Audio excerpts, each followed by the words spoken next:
Вести на Канал 8. Добар ден.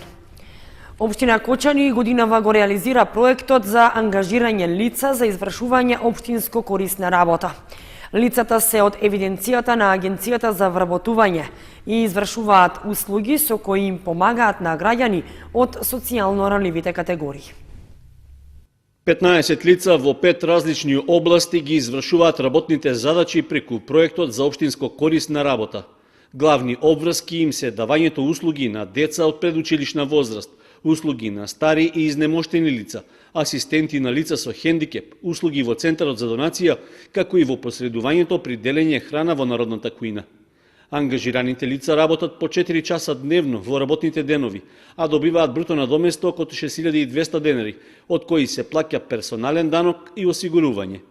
Задоволни се од работата што ја извршуваат, посебно поради фактот што им помагаат на лица од социјално ранливите категории. Имам доста проекти за тебе, меѓутоа на овој проект сум прв пат ангажирана и тоа на позиција воспитувач едукатор, Павлина Валјанова, клон 3. Меѓу другото, освен тоа што сум менаџер, сум и самохран родител, значи да се работи со деца е нешто најблагодарно и племените работа што секој ден учиме и ние како и децата. Ги обслужувам сите групи од јасли до голема група. Имам различни работни задачи и задолженија, значи од занимање едукација, англиски јазик, математика, значи во средна голема група, секако и грижа и нега за помалите дечиња во јасли и прва мала група. Претходно имав работено 1 месец во основно училиште по друг програм. Ова ми е второ искуство работа со дечиња. Да речам, добро функционираме со колегите таму. Секогаш ме инспирира работата со деца и би сакала да речем ако имам можност и да останам да продолжам со оваа работа. Добро, со народ трпени, јако, некој што они нерасположени, мораш да бидеш трпелив, на никој не му сте едно в денешно време и така ќе биде супер. Работам кај стари и изнемоштени луѓе, работам кај 6, односно посетувам 6 лица, од кои што најмладата е 61, а најстарата 84 години. Тоа се луѓе полни со предизвик, со знаења, со хумор, со работи кои што и ти да се чувствуваш непријатно во некој одреден момент знаат да те расположат, да ти дадат елан, да можеш повеќе да работиш. Со овие луѓе ние се надополнуваме. Услугите од проектот Општинско корисна работа се спроведуваат во градот и во 2 рурални средини, а едно лице е ангажирано и за давање услуги на лицата од ромска националност. Проектот го финансираат UNDP и Министерството за труд и социјална политика. На локално ниво го реализираат Општина Кочани, Центарот за социјални работи, Агенцијата за вработување и Сдруженијето Благородна мисија. Во изминатите години преку овој проект беа ангажирани 40 на лица, кои се долгорочно невработени или социјално ранливи, а на 15 од нив програмата им помогнала да се вработат. Со проектот им било помагано на над 1000 лица од различни возрастни категории во Општина Кочани. Локалната самоуправа планира да обезбеди нови паркинг места на улицата Кеј на Револуцијата, за што веќе се обезбедени финансиски средства. Сепак, за да се започнат градежни работи, неопходно е согласност да даде Советот на Општина Кочани. Советот на Општина Кочани на седницата в петок, меѓу другото, ќе одлучува и по предлог измената на планот за јавни набавки, во кој покрај повеќето ставки влегува и планираната набавка за изградба на паркинг на Кеј на Револуцијата. На потегот на оваа улица, непосредно по мостот кај шопинг центарот до Центарот за култура Бели Мугли, локалната самоуправа преку одделението за уредување на градежното земјиште планира преуредување на просторот со површина околу 300 метри квадратни. Според градоначалникот Илиев, тоа се прави поради измената на режимот на сообраќајот на улиците Кеј на Револуцијата и Тодосија Паунов и воведувањето на двонасочниот сообраќај, заради што се јавила зголемена потреба за паркирање на оваа сообраќајница. Според предмерот, ќе се врши ископ на асфалтно-бетонските површини, на рабниците и на земјата, пошто ќе се направи тампонирање и ќе се постави нов асфалт со рабници. Илиев нагласува дека ќе нема уништување на зелените површини, односно дрвјата што веќе се засадени ќе останат на своите места. Со цел да ги објасни и директно да им ја предочи актуелната состојба на оваа сообраќајница и планираните активности, градоначалникот заедно со представници на Советот излезе на терен. Поради близината на шеталиштето покрај кеот на Кочанска река и тротоарот од другата страна на Кеј на Револуцијата, оваа тротоарска површина со години наназад е малку искористена. Со проектот се предвидуваат нови 22 паркинг места, од кои едно е за инвалидни лица. Ако Советот одлучи позитивно, за инфраструктурниот зафат ќе бидат наменети 900.000 денари. Советот на општина Кочани својата редовна 7-ма седница ќе одржи в петок, 23 февруари. Гледачите на Канал 8 телевизија ќе можат да ја следат во живо преку директен пренос на нашата програма. Почетокот на седницата е закажан за во 10 часот.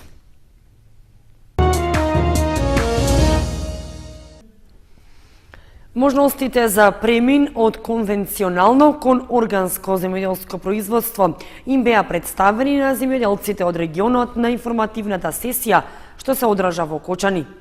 При тоа беа представени предностите и бенефитите на органското производство на храна и можностите за пласма на европските пазари. Земјоделците од регионот, посебно оние кои одгледуваат градинарски култури, но и оризопроизводителите и другите лица ангажирани во земјоделието, беа дел од информативната работилница за органско земјоделско производство, што се одржа во Кочани. Инфосесијата е во рамки на програмата за зголемување на пазарната вработливост, чиј носител е фондацијата Свист Контакт, а со подршка од Швајцарската агенција за развој и соработка. Целта е да видиме колку овие органски производи се бараат и кои се можностите на земјоделците да станат органски производители, што се треба да исполнат и да видат дека тоа не е тешко, е едноставно, кога се сака, едноставно можат многу лесно да произведат органски производи и да ги продадат по повисока цена. Апсолутно ќе бидат поконкурентни, особено ги запознававме со светските трендови, што е тоа што на светско ниво, на глобално ниво се случува. Органското производство е вториот најбрзо растечки пазар во минатата година на светско ниво, на глобално ниво. Швајцарија и Данска веќе одат и имаат стратегија до 100% од нивното производство да биде органско, пазарите европски бараат органски производи, се она што можеме да го произведеме, се заинтересирани да го откупат. Според Мицевска, интересот кај земјоделците во Македонија е се поголем за органското производство, особено што за тоа има и повисоки субвенции. Сепак, во последните години, освен оваа поволност, земјоделците доаѓаат до сознание од и многу полесно можат да ги продадат своите производи ако се органски. Имаме наши насади со црешни кои се сертифицирани органски. Од оваа година сме во преод на произведување на исто така пиперка, органска пиперка, додека имаме која исто така ја и преработуваме, значи не само производители, туку и преработувачки капацитет. Со урда, например, со хумус имаме така конвенционални производи и така. Едукацијата е најбитна, треба да се информираме, да знаеме што, како, инаку не е тешко откако ќе се влезе во тој контекст на производство. Пред присутните на инфосесијата во Кочани беа представени предностите на органското производство на храна. Потоа потенцијалите со кои располагаат нашата земја и регионот, како и барањата на странските пазари. Исто така, земјоделците се запознаа и со можноста да направат директни договори со потенцијалните откупувачи на органските земјоделски производи. Од Министерството за земјоделство, шумарство и водостопанство подрачна единица Кочани со информација за измените во однос на критериумите за директни плаќања на корисниците на средства, максималните износи и начинот на директните плаќања за 2018 година, согласно програмата за финансиска подршка во земјоделството за 2018. Во тек е исплатата на средства за финансиска подршка од програмата за 2017. По излегувањето на новата програма за финансиска подршка во земјоделството за 2018 година, владата на Република Македонија ја донесе уредбата за поблиските критериуми за директни плаќања на корисниците на средства, максималните износи и начинот на директните плаќања за 2018. Од подрачната единица на Министерството за земјоделство, шумарство и водостопанство од Кочани ги истакнаа измените во одредени мерки од програмата за разлика од уредбата од минатата година.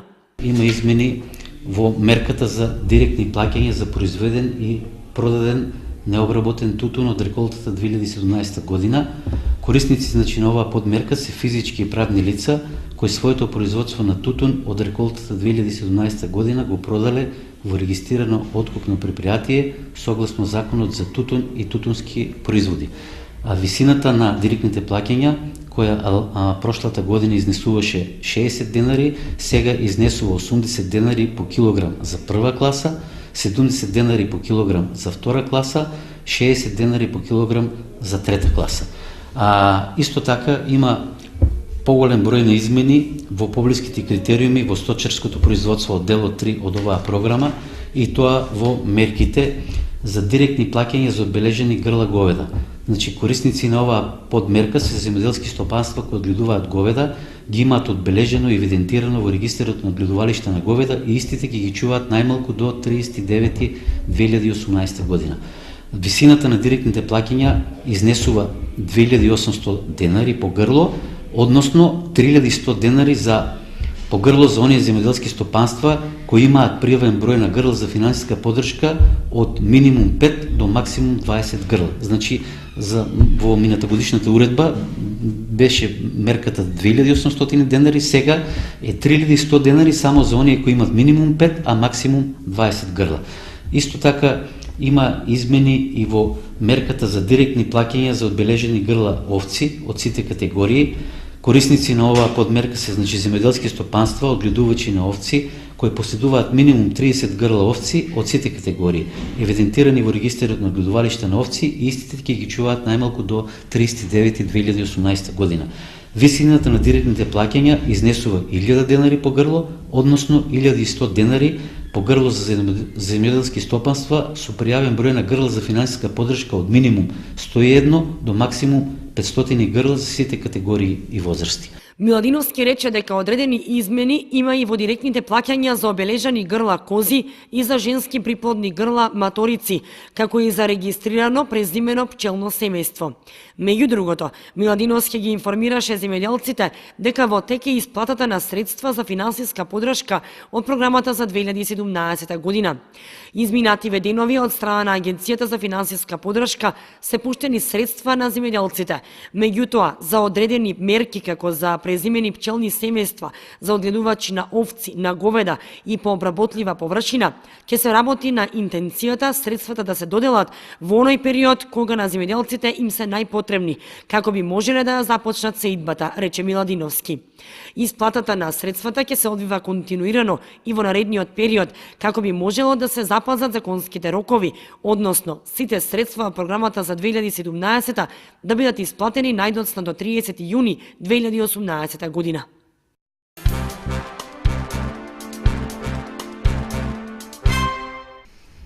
И годинава ќе продолжи проектот за изградба на пензионерски дом во општина Кочани.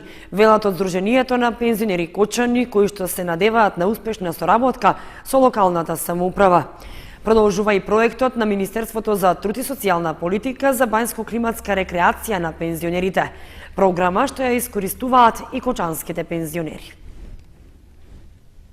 На седницата на извршниот одбор на Сдруженијето на пензионери Кочани што се одржа во просториите на управната зграда на Сдруженијето.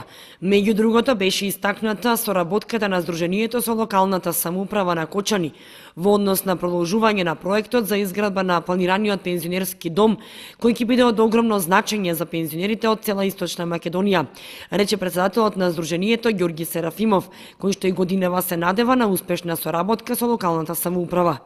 Без локална самоуправа, ние одредени највитални, најважни питања не може да ги решиме. Или оној проблем што е проблему и натаму останува за решавање за дом на пензионери. Он продолжува да биде присутен во нашите програмирање. Тоа е добро што веќе со владата и со одредени ресорни министерства.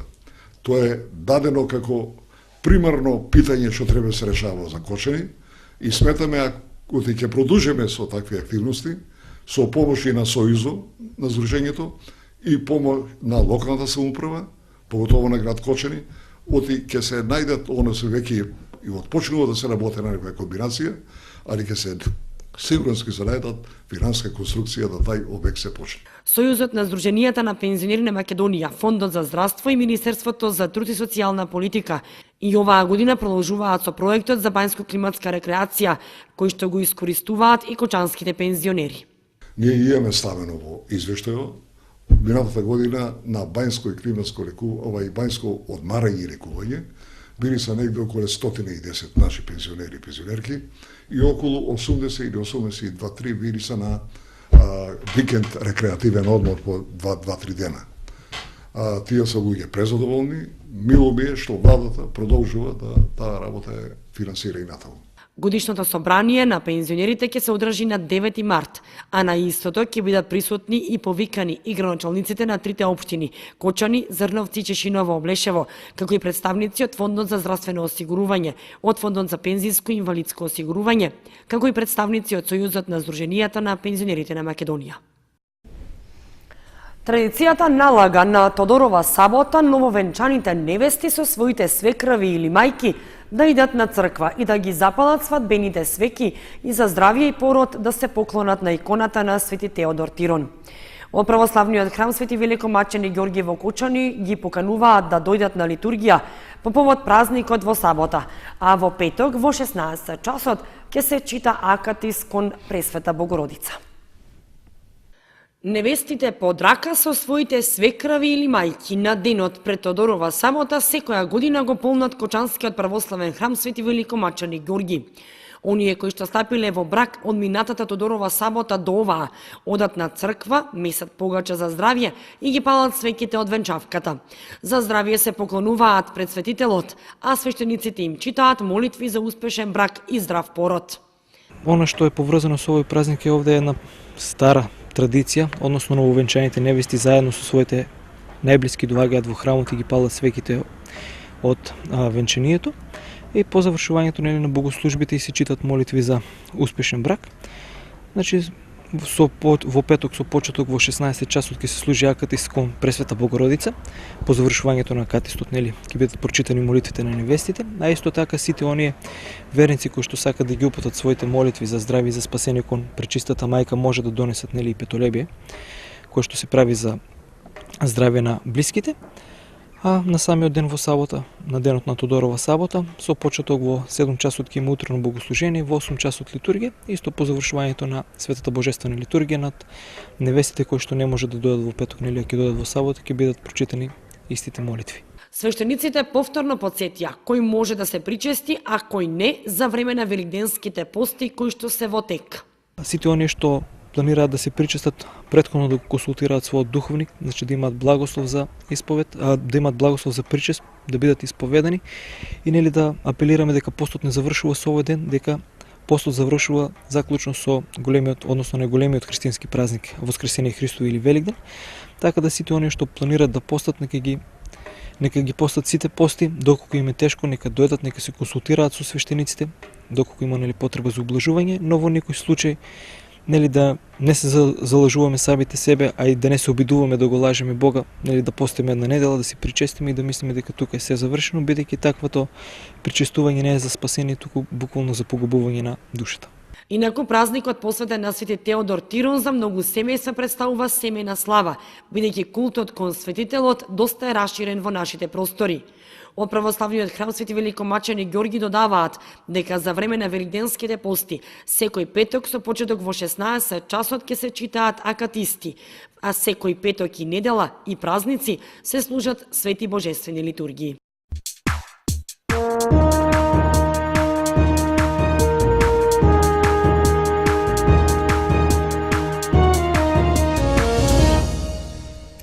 Следува информацијата од спортот. Најмладите фудбалери, чии екипи се надпреваруваат во источниот регион на детската лига, на 10 март ќе го започнат пролетниот дел од првенството. Најдобрите по генерации ќе учествуваат на завршен турнир, што го организира Фудбалската федерација, а што ќе се одржи во Скопје. Слично како и повозрастните и најмладите фудбалери кои се надпреваруваат во детската лига, се подготвуваат за вториот дел од првенството. Во моментот се уште трае паузата, но представниците од клубовите ги договараат на тамошните активности. Деновиве на состанок во Кочани, представници од 8 клубови кои се надпреваруваат во детската фудбалска лига на источниот регион, се договараа за датумите за почеток и завршување на надпреварувачкиот дел. На состанокот учествувале представници од клубовите Кочани и Фудбал Старс од Кочани, Каменица Саса, Академија Тошев од Оризари, Зрновка, Брегалница Сениори од Делчево, Слога 1934 од Виница и Русиново. При тоа, заедно со координаторот Атанас Кушевски, се договориле пролетниот дел на лигата да започне на 10 март. Последните правенствени надпревари пак планирано е да се одиграат на 12 мај, пошто најдобрите екипи ќе учествуваат на завршниот турнир, што ќе се одржи на спортските терени на Фудбалската федерација на Македонија во Скопје. Инаку, покрај споменатите екипи, во лигата се надпреваруваат и Малеш од Берово, Рудор од Пробиштип и Напредок Кидго од Пехчево. Сите 11 тимови имаат своји фудбалери во детските категории, кои се надпреваруваат во генерациите родени од 2005 до 2010 година.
Почитувани, тоа беше се што ви подготвивме за вестите на Канал 8. Ви благодариме што бевте со нас.